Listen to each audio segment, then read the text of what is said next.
በ38 ሚሊዮን ብር የራሱን ሰራዊት እንዳደራጀ በይፋ የሚናገረው ህወሓትን ተቃውሞ ራሱን ኃይለ ሰላም ትግራይ እያለ የሚጠራውን ኃይል በከፍተኛ አመራር እንደሚያስተዳድር የሚናገረው መኖሪያውን አዲስ አበባ ያደረገው ተስፋይ ንጉስ ወዲ ራያም ሰሞኑን አዲስ አበባ ላይ ታስሮ መቆየቱ ይታወሳል። በዛሬው ምሽትም ተፈቷል። ከሳምንት በፊት ሊያስሩኝ ይችላሉ፣ ከማሰርም ቀጥሎ ሊገሉኝ ይፈልጋሉ፣ በዚህ ጉዳይ ላይ ጥርጥር የለኝም የሚል ሐሳብ አንስተውም የነበረ ቢሆንም በዛሬው ዕለት ግን አማሻው ላይ ተፈቷል። እሱም እንደፈራው እንግዲህ በቁጥጥር ስር ውሏል። ህወሓትን ተቃውሞ ራሳቸውን በማደራጀት በርከት ያሉ ሰራዊትን በመያዝ ሀራ መሬት እየተባለ በሚጠሩት አካባቢ ኑሯቸውን አዲስ አበባ ላይ ያደረጉት አመራሮች እርስ በርሳቸው መባላት ጀምረዋል። ውጥንቅጡ እየወጣ ያለው የትግራይ ፖለቲካ ከመዲናይቱ ከተማ መቀሌ ተነስቶ አዲስ አበባ ገብቶ ወደ በረሃም እየሸሸ ነው። የህወሓት አመራሮች ላይ የተፈጠረው የአስተሳሰብ ክፍተትና የአቋም ልዩነት ሁለት ጎራ ይዞ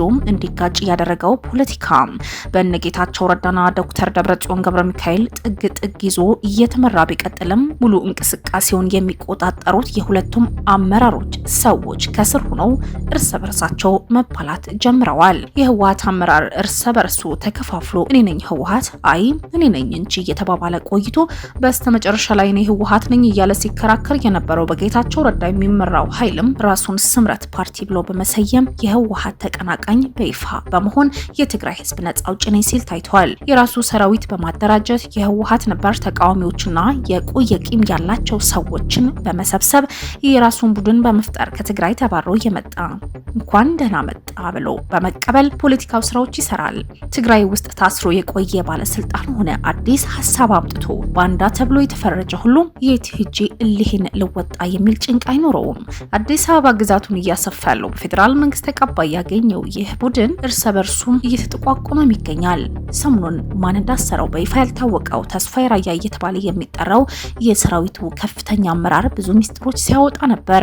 በተለይ በትግራይ ቦታ አጥተው ባለፉት ወራት አዲስ አበባ ብቅ ያሉት ጀነራሎች ጋር ጥብቅ የሆነ ግንኙነት ያለው ይህ ግለሰብ ጀነራል ዘውዱ ኪሮስን ጨምሮ ስራዬ እንዳልሰራ ይዘውኛል፣ ሰራዊቱን ንቅናቄውን የጀመርኩት እኔ ነኝ፣ ከእኔ ጋር ካልተስማሙ ሁሉንም ነገር እደረምሰዋለሁ የሚል መፈክር ሲያሰማ ነበር ከመታሰሩ በፊት። ከሀገር ውስጥ ብቻ ሳይሆን ከሱዳን ጀነራሎች ጋር ጥብቅ ግንኙነት እንዳለው ሲናገር የቆየው አመራሩ ከጀነራል አልቡርሃን ጋር ሰራዊት መግዛትና መሸጥ ላይ በስልክ ሲወያዩ እንደነበርም ይፋ አድርጓል። ሰላም ኃይል ያለ ራሱን የሚጠራው ከፍተኛ አመራር መሆኑ የሚነገርለት ጀነራል ወደን ጥሩ ጋርም ጥብቅ ግንኙነትና ተመሳሳይ እንቅስቃሴ ሲያደርጉ እንደነበሩ ጀነራሉ አዲስ አበባ ሲገቡም እንኳን ደህና መጣህ ብሎ አበባ ይዞ የተቀበለው ሌላኛው ከፍተኛ አመራር የሆነው ተስፋይ ጀነራሉ ጠምዶ እንደያዘውና ያወጣንለት ዓላማ ትላልቆች አይመሩንም ብለን ነው፣ ስልጣኑን እኛ ያዝነው ካልሆነ ከትግራይ ሸሽቶ አዲስ አበባ ሆኖ የሚመራን የቆየ አመራር አያስፈልገንም በሚል ንግግር ሰጣ ገባ ውስጥ ከገቡም ቆይተዋል። ከጀነራሉ ብቻ ጋር ሳይሆን ሰራዊቱን በከፍተኛ የምታንቀሳቀሰው ጀነራል ዘውዱ ኪሮስም ጭምር ሲወነጅል ታይቷል። አዲስ አበባ መዳረሻቸው ያደረጉ አንድን ቡድን በመፍጠር ትግራይ ላይ ያለውን አመራር ለመገርሰስ እየታገሉ ያሉ የቀድሞ የህወሓት አመራሮች አሁን የራሳቸው ቡድን መስርተው ህዝብን ነጻ እናውጣለን የሚል አመራሮችና ጀነራሎች የፖለቲካው ቀውስ እየበረታ በሄደበት ሰዓት አቅማቸውና እርስ በርሳቸው ያለመተማመን አዝማሚያ አሳይተዋል። በተለይ በዚህ ሰዓት አንድ አይነት አቋም ያላቸው ትግራይ ያለው ኃይልን ኋላ ቀር ነው በማለት ከፌዴራል መንግስት ጎን የተሰለፉት ጀነራል ጉዑሽ ገብረ፣ ጀነራል ከበደ ፍቃዱ፣ ኮሎኔል ንጉስ ወለጋ የሚገኙበት ሲሆን እነዚህ ጀነራሎች ባለፉት ወራት አዲስ አበባ የገቡ ናቸው። ጀነራል ጻድቃን ገብረ ትንሳኤ፣ ጀነራል ገብረ እግዚአብሔር በየነ ወደን ጥሩ፣ ጀነራል ተክላይ አሸብር፣ ጀነራል ከበደ ፍቃዱ፣ ኮሎኔል በርሀ ባራሂ እንዲሁም ጀነራል ዘውዱ ኪሮስ፣ ጀነራል ሳሞራ ዩኑስ፣ ጀነራል ዮሐንስ ገብረ መስቀል ጆን መንጋግ፣ ኮሎኔል ወደ ጉዑሽ፣ ኮሎኔል ንጉስ ወለጋ፣ ጀነራል ወዳባተም፣ ኮሎኔል ሰለሞን ተስፋይ እንዲሁም ኮሎኔል ንጉስ ገብረ ጨርቆስ ይገኙበታል። በተጨማሪም ኮሎኔል ብርሃነ አገው፣ ኮሎኔል ገብረ ገርግስ እንዳይ፣ ኮሎኔል ገብረ ጉና፣ ኮሎኔል ሀልፎ መሐሪም የመሳሰሉት በወታደራዊ ኃይል ላይ ሲንቀሳቀሱ የነበሩት አሁን የህወሓትን አመራር ተቃውሞ የወጡ ናቸው።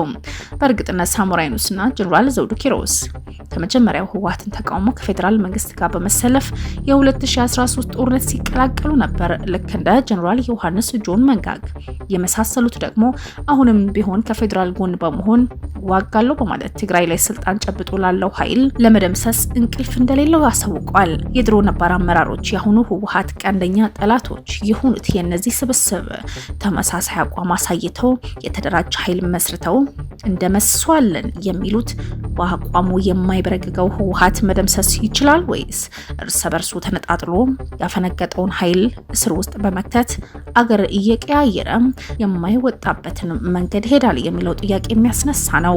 ትግራይ ላይ ልናወራ አልቻልንም፣ ፖለቲካ መስራት አልተቻለም እያሉ የራሳቸውን ኃይል እያደራጁ ያሉ ኃይሎች የራሳቸው ኃይል ካደራጁ በኋላም እነሱም ለተቃውሟቸው ኃይል ተመሳሳይ እርምጃ የሚወስዱት ክስ የቀረበላቸው ነው።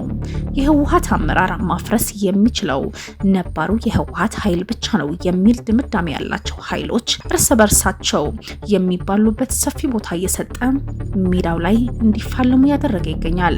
ኢትዮጵያን በአንድ እግር ያቆመው ቤተመንግስቱን ጠረው የትግራይ መዳረሻው ያደረገው ትግራይ ውስጥ መዳረሻው ያደረገው የህወሓት ኃይል አርጅቷል እየተባለ ቢገኝም አላረጀሁም አሁንም አንሰራራለሁ በማለት ሰሞኑን ወደ ስልጣን ብቅ ማለቱ ይታወቃል። ራሱን ከትግራይ ገለል ያደረገው የአብይ አህመድ አገዛዝም እንግዲህ ከነዚህ ጋር ምን አዳረቀኝ በማለት የጠላቴ ጠላት ወዳጄ ነው የሚል አካሄድ እየተጠቀመ ይመስላል።